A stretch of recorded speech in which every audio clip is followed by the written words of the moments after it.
Hello everyone, welcome to my channel. आज हम पढ़ने वाले हैं ग्लाइकोलिसिस। तो ग्लाइकोलिसिस पढ़ने से पहले हम कुछ बेसिक चीज़ों को स्टार्ट करेंगे। तो स्टार्ट करते हैं। मेटाबॉलिज्म। मेटाबॉलिज्म क्या होता है? Metabolism refers to the sum total of all the biochemical reaction occurring in a living cell और organism that maintain life. Metabolism का मतलब हो गया जितनी भी बायोकेमिकल रिएक्शन सेल में चल रही है, वो सारी ही बायोकेमिकल रिएक्शन आपके मेटाबॉलिज्म में आ जाएगी। एक लिविंग सेल के अंदर चल रही है जितनी भी रिएक्शंस, वो मेटाबॉलिज्म के अंदर आएगी। और वो जो रिएक्शंस हैं वो किसी भी लाइफ को मेंटेन या सस्टेन करने के लिए इम्पोर्टेंट है, तभी आप मेटाबॉलिज्म उससे बोलेंगे। अब regulation of metabolism. Regulation of metabolism का मतलब हो गया कि मेटाबॉलिज्म को कौन कौन से फैक्टर रेगुलेट करेंगे। तो आपका एक हो गया एंजाइम, सेकंड आपका हो गया हार्मोन, थर्ड हो गया एनर्जी स्टेटस। एंजाइम मतलब हो गया कौन कौन से एंजाइम यूज हो रहे हैं और किस स्टेप में कैसे एंजाइम यूज हो रहे हैं, इससे आपका मेटाबॉलिज्म डिसाइड होता है। हॉर्मोन्स, किस हार्मोन की सिग्नलिंग चल रही, जैसे आपने देखा कि ग्लाइकोजेनेसिस में आपने देखा कि वहां पर इंसुलिन हार्मोन आता है और वो क्या करता है, ग्लाइकोजन की सिंथेसिस करा रहा है। फिर ग्लाइकोजिनोलिसिस में क्या है, आपका ग्लूकेगॉन एपिनेफ्रिन क्या करता है, उसको प्रमोट कर रहा है, ग्लाइकोजन फॉस्फोराइलेज को प्रमोट कर रहा है और वो ग्लाइकोजन का ब्रेक डाउन करा रहा है। एनर्जी स्टेटस में आता है आपका एटीपी एनएडीएच का अमाउंट कितना है आपके सेल में, वो डिसाइड करेगा कि किस टाइप की रिएक्शन होगी। अब मेटाबॉलिज्म दो टाइप का होता है, एनाबॉलिज्म और catabolism. Catabolism and anabolism. Catabolism क्या होता है? Catabolism is a set of metabolic pathway that breaks down molecule into smaller units that are either oxidized to release energy or used in other anabolic reaction। Catabolic set of metabolic pathway होता है जहां पर large molecule को हम break करते हैं small molecules में, और जिस मॉलिक्यूल को हम ब्रेक कर रहे हैं वो ऑक्सीडाइज होगा और क्या करता है, एनर्जी को रिलीज करेगा। एनर्जी रिलीज करेगा और जो प्रोडक्ट बन रहा है वो क्या होता है, या तो वो किसी और पाथवे में यूज होगा, किसी एनाबोलिक रिएक्शन में यूज हो जाएगा। ठीक है। अब आते हैं anabolism. Anabolism is a set of metabolic pathway that construct molecule from smaller unit. These reactions require energy, known also as an endergonic process. Anabolic में क्या होता है, लार्ज मॉलिक्यूल, इसमें लार्ज मॉलिक्यूल से स्मॉल मॉलिक्यूल टूट रहे थे, इसमें स्मॉल मॉलिक्यूल्स को हम लोग कंबाइन करके कंस्ट्रक्ट करके एक लार्ज मॉलिक्यूल प्रोवाइड करते हैं, एक लार्ज मॉलिक्यूल बनाते हैं। यहाँ पे देखिए स्मॉल यूनिट्स के साथ हम एनर्जी दे रहे हैं, फिर एक लार्ज मॉलिक्यूल बन रहा है। तो यहाँ एनर्जी दी जा रही है इसीलिए इंटरगोनिक प्रोसेस होती है। यहाँ एनर्जी रिलीज हो रही है तो ये एक्सर्गोनिक प्रोसेस होती है, क्योंकि यहाँ लार्ज मॉलिक्यूल था, उसके ब्रेक होने पे स्मॉल यूनिट्स मिलती है और एनर्जी मिल रही है। ये हो गया आपका कैटाबोलिज्म, ये हो गया आपका एनाबोलिज्म। ठीक है। और कैटाबोलिज्म कब होगा, जब आप में एटीपी कम हो जाए, आपकी बॉडी में एटीपी कम है, एनएडीएच कम है, तो आपका कैटाबोलिज्म होता है। एनाबोलिज्म कब होता है, जब एटीपी हाई हो, एनएडीएच हाई हो। तो कैटाबोलिज्म के एग्जांपल होते हैं glycolysis, beta oxidation of fatty acid, amino acid oxidation और ग्लाइकोजन का ब्रेकडाउन। एनाबोलिज्म में आता है ग्लूकोनियोजेनेसिस और ग्लाइकोजन का बायोसिंथेसिस। ठीक है। अब पढ़ेंगे मेटाबॉलिज्म ऑफ कार्बोहाइड्रेट। मेटाबॉलिज्म मैंने क्या होता है बता दिया, उस कार्बोहाइड्रेट के मेटाबॉलिज्म में क्या क्या आता है। पहला आता है आपका ग्लाइकोलिसिस, मोस्ट इंपॉर्टेंट, फिर gluconeogenesis, glycogenesis, glycogenolysis, pentose phosphate pathway. Glycolysis आज हम पढ़ेंगे। ग्लूकोनियोजेनेसिस मतलब होता है the formation of the glucose from non carbohydrate precursor. Glycogenesis already पढ़ लिया, जिसमें ग्लाइकोजन की सिंथेसिस होती है। ग्लाइकोजिनोलिसिस में ग्लाइकोजन का ब्रेकडाउन होता है और पेंटोस फॉस्फेट पाथवे में आप एनएडीपीएच बनता है और राइबो शुगर बनती है। ये तीनों स्टेप का जो प्रोसेस है, ये तीनों प्रोसेसेस का वीडियो मैंने ऑलरेडी अपलोड कर दिया है, आप चैनल पे देख सकते हैं। अब हम पढ़ेंगे ग्लाइकोलिसिस। ग्लाइकोलिसिस क्या है? Glycolysis the process of breakdown of one molecule of glucose into two molecules of pyruvic acid. Glycolysis एक प्रोसेस है जहां पर ब्रेकडाउन हो रहा है, किसका, ग्लूकोज का ब्रेकडाउन होता है जो कि एक मॉलिक्यूल है और उससे two molecule of pyruvic acid बनता है। ये सिक्स कार्बन कंपाउंड है, ये थ्री कार्बन कंपाउंड है। तो सिक्स कार्बन से आपका क्या मिल रहा है, two molecule of three carbon compound. It is a catabolic process. Catabolic क्यों बोल रहे हैं, क्योंकि यहाँ पर ब्रेकडाउन हो रहा है, तो ये कैटाबोलिक प्रोसेस हो गई। It is also known as EMP, एमिडन mayor half Parnas pathway. इसको ईएमपी पाथवे भी बोलते हैं, क्यों, क्योंकि ये तीनों साइंटिस्ट के नाम पर ये पाथवे का नाम पड़ा है। It occur in cytosol of the cell. जितनी भी सेल है सबके साइटोसॉल में ग्लाइकोलिसिस होती है। It occur in both aerobic and anaerobic organism. कोई एरोबिक रिस्पायरेशन ऑर्गेनिज्म कर रहा हो या एनारोबिक रिस्पायरेशन कर रहा हो, दोनों में ही आपकी ग्लाइकोलिसिस होती है। It occur in 10 step in cytosol. इसकी जो स्टेप्स है वो कितने स्टेप में होती है प्रोसेस? 10 स्टेप में होती है। अब सबसे पहले बात करते हैं रोल इन डिफरेंट कंडीशन। अगर हम एरोबिक कंडीशन की बात करें तो उसमें ग्लाइकोलिसिस से आपका क्या होगा, ग्लूकोज कन्वर्ट होता है आपका 2 पायरुवेट में, ठीक है। लेकिन इसके बाद ये जो पायरुवेट है वो एंटर करता है माइटोकॉन्ड्रिया में, और यहाँ पर क्या होगा, पायरुवेट से बनता है acetyl coenzyme A with the help of in link reaction. यहाँ पे लिंक रिएक्शन होती है और एसिटिल कोएंजाइम से आपका बनता है यहाँ पर टी, एक मिनट। पायरुवेट से आपका एसिटिल कोएंजाइम बनता है लिंक रिएक्शन में, और फिर एसिटिल कोएंजाइम आपका चला जाता है टीसीए साइकिल में, जिसको हम लोग क्रेब्स साइकिल बोलते हैं, और आप उसको सिट्रिक एसिड साइकिल भी बोलते हैं, और इसको आप बोलते हैं क्रेब्स साइकिल भी बोलते हैं, ठीक है।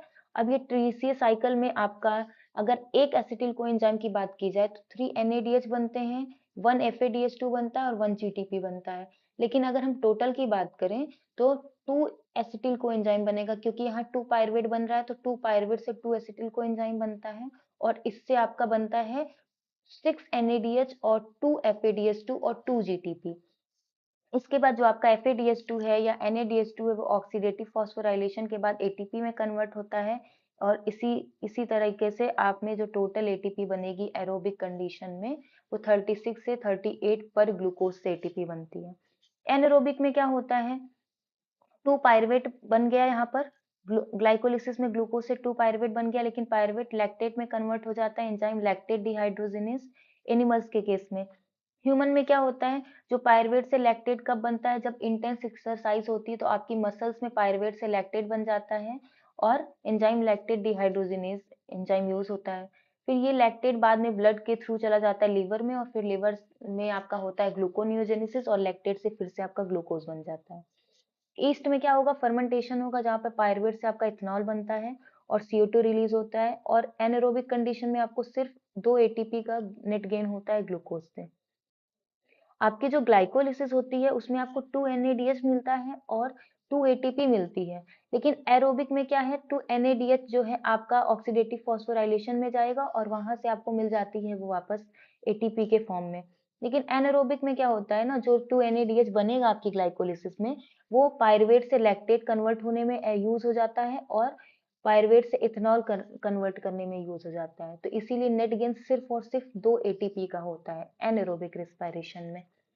अब बात करते हैं फेजेस ऑफ ग्लाइकोलिसिस। फेज क्या होगा ग्लाइकोलिसिस का, 2 मेन फेज होते हैं, एक होता है एनर्जी इन्वेस्टमेंट फेज और एक होता है एनर्जी पे of phase. Energy investment phase जो होता है 5 स्टेप में होता है, और एनर्जी पे ऑफ भी 5 स्टेप में होता है। यहाँ पे 2 ATP स्पेंट होती है, इसलिए एनर्जी इन्वेस्टमेंट फेज बोल रहे हैं, और यहाँ पर एनर्जी जनरेट होगी। यहाँ 2 ATP खर्च होगी और 4 यहाँ पे बनती है, तो नेट गेन कितने का होगा, 2 ATP का होता है, क्योंकि 4 बनी है तो 2 तो खर्च हो गई, तो 4 में से 2 हटा देंगे हम, 2 ATP बन जाती है। अब पढ़ेंगे energy investment phase. Energy investment phase मैंने बता दिया कि 5 स्टेप में होगा, यहाँ पर 2 ATP बन कंज्यूम होती है, सॉरी कंज्यूम होगी ना कि बनेगी। पर्पस क्या है, prepare glucose for splitting, glucose को प्रिपेयर कर लेना स्प्लिटिंग के लिए, और फॉस्फोराइलेशन कर देना ग्लूकोज पे, जिससे वो क्या होगा, ग्लूकोज 6 फॉस्फेट में कन्वर्ट हो जाएगा और वो बाहर नहीं जा सकता है, मतलब वो प्लाज्मा मेम्ब्रेन को क्रॉस नहीं कर पाएगा, और वो उसके लिए आपको ट्रांसपोर्टर चाहिए, तो ये बाहर नहीं जा पाएगा। स्टेप में आप देखें, अगर स्टेप्स देखें तो पहले स्टेप में क्या होता है, आपका ग्लूकोज कन्वर्ट होता है ग्लूकोज 6 फॉस्फेट में, और एंजाइम लगते हैं हेक्सोकाइनेज या ग्लूकोकाइनेज। हेक्सोकाइनेज सारे टिश्यूज में होता है, ग्लूकोकाइनेज आपके लिवर में होता है। एटीपी एक एटीपी यूज होगी, और उसका जो फॉस्फेट होगा वो ग्लूकोज 6 फॉस्फेट, ग्लूकोज में 6 पोजीशन पे लग जाएगा और एडीपी रिलीज हो जाएगी। एक्टिवेटर एएमपी होते हैं, इनिबिटर एटीपी होता है, और ग्लूकोज 6 फॉस्फेट खुद होता है। It is a irreversible reaction. Irreversible मतलब हो गया कि अगर ग्लूकोज से आपका ग्लूकोज 6 फॉस्फेट बन गया तो ग्लूकोज 6 फॉस्फेट से ग्लूकोज नहीं बनेगा। Purpose, phosphorylation traps glucose inside the cell, ये ऑलरेडी मैंने बता दिया। अब देखते हैं जो एंजाइम मैंने दो बताए, हेक्सोकाइनेज और ग्लूकोकाइनेज, उसको थोड़ा पढ़ लेते हैं। हेक्सोकाइनेज एक नॉन स्पेसिफिक एंजाइम होता है। नॉन स्पेसिफिक क्यों बोल रहे हैं, क्योंकि ये मोस्ट ऑफ द टिश्यूज में पाया जाएगा, और क्या है ये? ऐसा नहीं है कि ये पर्टिकुलर किसी एक मॉलिक्यूल के लिए स्पेसिफिक है। ये फॉस्फोराइलेट कर देता है, आपके ग्लूकोज को भी फॉस्फोराइलेट करेगा, मैनोज को भी करता है, फ्रक्टोज को भी करता है, लेकिन गैलेक्टोज को नहीं करेगा। Present in most of the tissue, इसकी हाई एफिनिटी होती है सबस्ट्रेट से, लो केएम वैल्यू होती है। केएम मतलब होता है the concentration of the substrate eight which the velocity is half of the VMAX, मतलब कि कम कंसंट्रेशन में ही ये एंजाइम अच्छे से काम कर रहा है, तो इसीलिए इसकी लो केएम वैल्यू होगी। और ये एलोस्टिक एंजाइम है। एलोस्टिक एंजाइम ऐसे एंजाइम होते हैं जिसमें एक्टिव साइट के अलावा एक और साइट होती है जहां पर आकर आपका इफेक्टर बाइंड करता है। अब वो इफेक्टर आपका एक्टिवेटर है या इनिबिटर है। अगर वो एक्टिवेटर होगा तो हेक्सोकाइनेज की जो एक्टिविटी है वो बढ़ जाएगी, और अगर वो इनिबिटर होता है हेक्सोकाइनेज की एक्टिविटी कम हो जाएगी। ग्लूकोकाइनेज एक स्पेसिफिक एंजाइम है, प्रेजेंट होता है लीवर में, और इसकी एफिनिटी कम होती है एज कंपेयर टू हेक्सोकाइनेज। अब आते हैं स्टेप सेकंड में। स्टेप सेकंड में आपका ग्लूकोज सॉरी ग्लिसरॉल्डिहाइड ओह, नहीं, ग्लूकोज 6 फॉस्फेट से आपका फ्रक्टोज 6 फॉस्फेट बनता है। एंजाइम आपका फॉस्फोग्लूकोज आइसोमेरेज। अब ये ग्लूकोज और फ्रक्टोज दोनों एक दूसरे के आइसोमर हैं। ये आपका होता है एल्डोज शुगर, ये होता है कीटोज शुगर। तो जब इससे आपका ये बन रहा है तो ये आइसोमर है, तो एंजाइम कौन सा यूज होगा? आइसोमेरेज और फॉस्फोग्लूकोज आइसोमेरेज। क्योंकि यहाँ पे ग्लूकोज है और यहाँ पे फॉस्फेट है, तो फॉस्फोग्लूकोज आइसोमेरेज, और ये आपकी रिवर्सिबल रिएक्शन होती है, और यहाँ पर एल्डोज रिंग ब्रेक हो रही है और कीटोज रिंग का फॉर्मेशन होता है। ये आप देख लीजिए, यहाँ पे क्या लिखा है? Net gain -1। -1 क्यों लिखे? क्योंकि जो पहला स्टेप है आपका, यहाँ पर एक एटीपी यूज हो चुकी है, और नेट गेन अभी आपका एक भी नहीं है, मतलब आपका एटीपी मिली नहीं है, सिर्फ खर्च हुई, इसलिए -1 लिखा है। स्टेप 3, फ्रक्टोज 6 फॉस्फेट से आपका बनेगा फ्रक्टोज 1,6 बिसफॉस्फेट, एंजाइम फॉस्फोफ्रक्टोकाइनेज 1, और एटीपी यूज होगी, फिर से एक एटीपी यूज होगी। ये रेट लिमिटिंग स्टेप होता है। रेट लिमिटिंग का मतलब होता है कि ये वाली स्टेप ही डिसाइड करेगी कि पूरी ओवरऑल जो आपकी ग्लाइकोलिसिस की रेट है वो कितनी होगी। ये कमिटेड स्टेप होता है, ये इरिवर्सिबल रिएक्शन है, और इसमें इनिबिटर आते हैं एटीपी, सिट्रेट, लो पीएच। एटीपी क्यों होगा? क्योंकि ऑलरेडी अगर एटीपी है बॉडी में तो ग्लाइकोलिसिस क्यों होनी जरूरी नहीं है। सिट्रेट आपका आता है टीसीए साइकिल में, पहले स्टेप में आपका सिट्रेट बनता है। अगर सिट्रेट बन गया है तो क्रेब साइकिल चलेगी, तो ये इसको इनिबिट करेगा। मतलब अगर क्रेब साइकिल ऑलरेडी चल रही तो इसके और बनाने की जरूरत क्या है? इनिबिटर हो गया। अब आपका एक्टिवेटर, एक्टिवेटर एएमपी होता है, फ्रक्टोज 2,6 बिसफॉस्फेट होता है। देखिए, जब फ्रक्टोज 6 फॉस्फेट पे एंजाइम हम यूज करते हैं फॉस्फोफ्रक्टोकाइनेज 1, तो बनता है फ्रक्टोज 1,6 बिसफॉस्फेट। लेकिन अगर हम फ्रक्टोज 6 फॉस्फेट पे एंजाइम यूज करेंगे फॉस्फोफ्रक्टोकाइनेज 2, फॉस्फोफ्रक्टोकाइनेज 2 यूज करते हैं, तो आपका बनता है फ्रक्टोज 2,6 बिसफॉस्फेट। अभी एक्टिवेटर ऐसे कैसे काम करेगा? ये जब बन जाता है तो ये इसको पॉजिटिव फीडबैक देगा। पहले इससे बनता है आपका ये, जब ये बन गया तो इसको पॉजिटिव फीडबैक देगा। अगर ये पॉजिटिव फीडबैक मिलेगा इसको तो इससे ये ज्यादा बनेगा, इसीलिए ये एक्टिवेटर है इस स्टेप का। और ये कमिटेड स्टेप हो गई। नेट गेन कितना हो गया? -2 क्यों लिख रहे हैं? क्योंकि एक एटीपी आपकी स्टेप 1 में यूज हुई है और एक एटीपी आपकी स्टेप 3 में यूज हुई है। अब स्टेप 4 में आते हैं, जहां पर फ्रक्टोज 1,6 बिसफॉस्फेट से आपका बनता है 1 molecule of dihydroxy acetone phosphate and glyceraldehyde 3 phosphate. ये 3 कार्बन का, ये भी 3 कार्बन का, और ये 6 कार्बन का था। एंजाइम एल्डोलेज एंजाइम, पर्पस क्या है? 6 कार्बन शुगर को हम 3 कार्बन मॉलिक्यूल में तोड़ दिए हैं।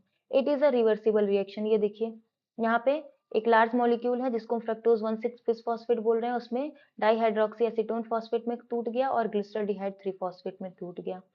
अब स्टेप 5 जो कि लास्ट स्टेप है एनर्जी इन्वेस्टमेंट फेज का, यहाँ पर क्या होता है?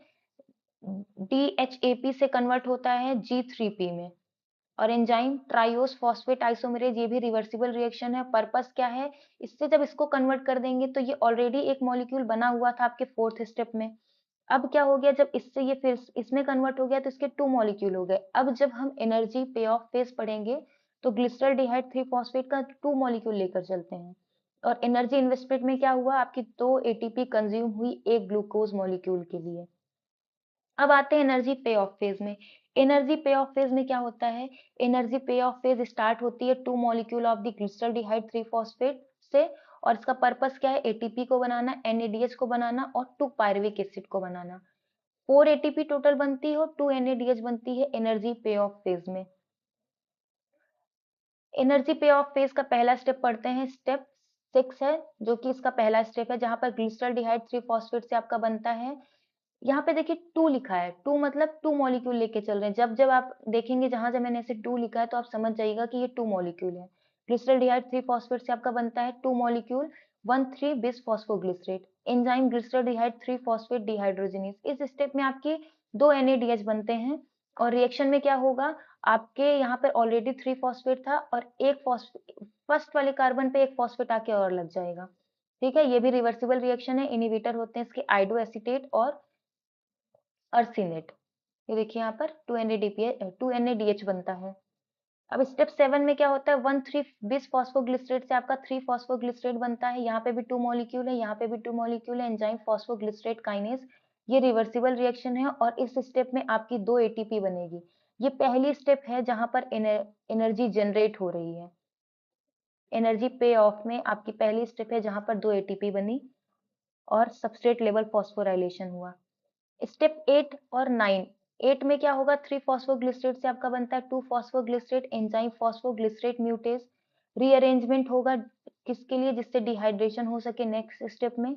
ये रिवर्सिबल रिएक्शन होती है। यहाँ पे म्यूटेज एंजाइम क्यों बोल रहे हैं, क्योंकि यहाँ पे देखिए आपका जो फॉस्फोग्लिसरेट ग्लिसरेट है, यहाँ पर 3 कार्बन पे लगा हुआ है, यहाँ पे फॉस्फेट, और यहाँ पे 2 फॉस्फेट लग जाएगा, 2 कार्बन पे लग जाएगा। स्टेप 9 में क्या होता है, 2 फॉस्फोग्लिसरेट से आपका फॉस्फोइनॉल पाइरुवेट बनता है। Enzyme enolase. ये भी रिवर्सिबल रिएक्शन होती है, लेकिन ये जो फॉस्फोइनॉल पाइरुवेट बना है, ये हाई एनर्जी कंपाउंड होता है। ठीक है, अब जब ये टूटेगा फिर से आपकी 2 ATP मिलेगी, वो मिलती है आपकी लास्ट स्टेप में। लास्ट स्टेप में क्या होगा, फॉस्फोइनॉल पाइरुवेट से आपका बन रहा है पाइरुवेट। ये 2 मॉलिक्यूल है, तो ये भी 2 मॉलिक्यूल बनेगा और यहाँ पर पाइरुवेट काइनेज आता है और ये भी एक तरीके की इरिवर्सिबल रिएक्शन है। ATP प्रोड्यूस होती है, 2 ATP बनेगी।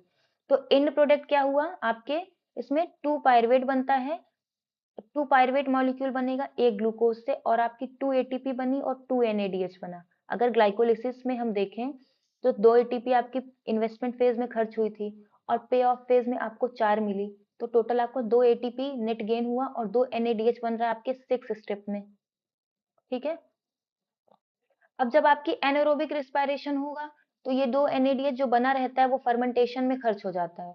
लेकिन जब आपका एरोबिक रिस्पायरेशन होता है तो जो 2 NADH बना है वो आपका ऑक्सीडेटिव फॉस्फोराइलेशन होगा उसका और उससे आपको ATP मिलती है। ठीक है, अब आते हैं, ये देखिए आपका ये ओवरव्यू है जिसमें आप एनर्जी इन्वेस्टमेंट फेज को देखिए, जहां पर ग्लूकोज जो कि 6 कार्बन का मॉलिक्यूल है उससे बनता है ग्लूकोज 6 फॉस्फेट। ये इरिवर्सिबल रिएक्शन है और एक ATP से एडेनोसिन डाइफॉस्फेट निकल गया और जो उसका फॉस्फेट है वो 6 पोजीशन पर आके लग गया। एंजाइम हेक्सोकाइनेज और इसका जो कोफैक्टर होगा वो मैग्नीशियम आयन हो गया। फिर ग्लूकोज 6 फॉस्फेट से आपका बनता है फ्रक्टोज 6 फॉस्फेट और एंजाइम फॉस्फोग्लूको आइसोमेरेज और ये रिवर्सिबल रिएक्शन है। फिर फ्रक्टोज 6 फॉस्फेट से आपका बनता है फ्रक्टोज 1,6 बिसफॉस्फेट, फॉस्फोफ्रक्टोकाइनेज 1 एंजाइम और मैग्नीशियम आयन आता है यहाँ पे। फिर आपकी एक ATP यूज होगी और ये कमिटेड स्टेप होती है, रेट लिमिटिंग स्टेप होती है, वेरी इंपॉर्टेंट स्टेप है ये। फिर फ्रक्टोज 1,6 बिसफॉस्फेट से आपका बनता है एल्डोलेज, सॉरी फ्रक्टोज 1,6 बिसफॉस्फेट से आपका बनता है ग्लिसरॉल्डिहाइड 3 फॉस्फेट और डाइहाइड्रोक्सी एसीटेन फॉस्फेट और एंजाइम एल्डोलेज एंजाइम और जिंक के प्रेजेंस में, जिंक आयन के प्रेजेंस में। अब आपकी फिफ्थ स्टेप में क्या होगा, डाइहाइड्रोक्सी एसीटोन फॉस्फेट से आपका बनता है ग्लिसरॉल्डिहाइड 3 फॉस्फेट और एंजाइम ट्राइओस फॉस्फेट आइसोमेरेज। ये आपकी हो गई एनर्जी इन्वेस्टमेंट फेज, इसमें 5 स्टेप हो गई, 1 2 3 4 और 5। लास्ट में क्या बन गया आपका ग्लिसरॉल्डिहाइड 3 फॉस्फेट। अब इसके हम 2 मॉलिक्यूल्स लेके चलेंगे एनर्जी पे ऑफ में। पे ऑफ में क्या हुआ देखिए, 2 मॉलिक्यूल हैं ग्लिसरॉल्डिहाइड 3 फॉस्फेट, उससे बनता है 1,3 बिस फॉस्फोग्लिसरेट के 2 molecule. Enzyme glyceraldehyde 3 phosphate dehydrogenase 2 NADH निकलेंगे। फिर इससे बनता है आपका 3 फॉस्फोग्लिसरेट, एंजाइम फॉस्फोग्लिसरेट काइनेज और यहाँ सबस्ट्रेट लेवल फॉस्फोराइलेशन होगा। सबस्ट्रेट लेवल फॉस्फोराइलेशन का मतलब आपको डायरेक्ट ATP मिल रही है, सबस्ट्रेट से जो आपका प्रोडक्ट बन रहा है तो डायरेक्ट आपको ATP मिल रही है और 2 ATP मिलती है। फिर आता है आपका 3 फॉस्फोग्लिसरेट से बनता है 2 फॉस्फोग्लिसरेट, एंजाइम फॉस्फोग्लिसरेट म्यूटेज। फिर 2 फॉस्फोग्लिसरेट से आपका बनता है phosphoenol pyruvate, pyruvate kinase enzyme की प्रेजेंस में और 2 पाइरुवेट बन जाता है। एंजाइम पाइरुवेट काइनेज हो गया और यहाँ पे भी सबस्ट्रेट लेवल फॉस्फोराइलेशन होगा, यहाँ पे भी 2 ATP मिलेगी। मतलब आपकी 10th स्टेप और 7th स्टेप में आपको 2-2 ATP मिलती है, मतलब टोटल 4 ATP मिली, लेकिन 2 ऑलरेडी एनर्जी इन्वेस्टमेंट में खर्च हुई है, तो नेट गेन 2 ATP का और 2 NADH आपको इस स्टेप में मिला। ठीक है, तो आप ये देखिए दो दो मॉलिक्यूल लेके चल रहे हैं, इसलिए दो NADH, दो ATP, दो ATP, ठीक है। और इस वाले स्टेप में आपका वाटर रिमूव हो जाएगा। ये आपका हो गया एनर्जी इन्वेस्टमेंट फेज हो गया, और ये आपका हो गया पे ऑफ फेज। अब थोड़ा एक चार्ट देख लीजिए, मतलब एक ओवरव्यू है। ये देखिए रेट लिमिटिंग स्टेप कौन सा था, जब फ्रक्टोज 6 फॉस्फेट से आपका फ्रक्टोज 1,6 बिसफॉस्फेट बनता है। 3 रेगुलेटरी काइनेज और इरिवर्सिबल स्टेप होते हैं, जिसमें आपका हेक्सोकाइनेज का रोल है, फॉस्फोफ्रक्टोकाइनेज 1 का रोल है, और पायरुवेट काइनेज का है। हेक्सोकाइनेज फर्स्ट स्टेप में, फॉस्फोफ्रक्टोकाइनेज 1 जो है आपके सेकंड नहीं सॉरी थर्ड स्टेप में, पायरुवेट काइनेज आपके लास्ट स्टेप में। रिवर्सिबल कौन सी थी, जब फॉस्फोग्लिसरेट काइनेज, जब आपका 1,3 बिस फॉस्फोग्लिसरेट से आपका 3 फॉस्फोग्लिसरेट बन रहा है। एक ऑक्सीडेशन स्टेप होती है 6 वाली step, glyceraldehyde 3 phosphate dehydrogenase enzyme आता है, जहाँ पे 2 एनर्जी रिच मॉलिक्यूल बनते हैं, 1,3 बिस फॉस्फोग्लिसरेट और phosphoenol pyruvate. 2 substrate level phosphorylation होता है, जहाँ पर 1,3 बिस फॉस्फोग्लिसरेट से आपका 3 फॉस्फोग्लिसरेट बन रहा है, और फॉस्फोइनॉल पायरुवेट से पायरुवेट बन रहा है, मतलब यहाँ पे आपको एटीपी मिलेगी। तो आपकी ग्लाइकोलिसिस खत्म हो गई। ग्लाइकोलिसिस में आपका मेनली दो फेज थे, एक आपका इन्वेस्टमेंट और एक पे ऑफ। इन्वेस्टमेंट में आपके 5 स्टेप, और स्टेप 1 हो गया, स्टेप 2, स्टेप 3, स्टेप 4 और स्टेप 5। उसके बाद आपका आता है एनर्जी पे ऑफ फेज, जहाँ पे आपको 4 एटीपी और 2 NADH मिलते हैं। यहाँ पे एक आपका 6 स्टेप हुआ, फिर 7, 8, 9 एंड 10। 10 स्टेप में आपको क्या मिल जाएगा, 2 पायरुवेट मिल जाएगा। ये एक बार आप देख लीजिएगा, और इसको भी देख लीजिएगा। और ये आपका थोड़ा सा ओवरव्यू है, ये मेरे नोट्स का है। उम्मीद है समझ आ रहा होगा। ठीक है, ओके, आज के लिए इतना ही। Thank you.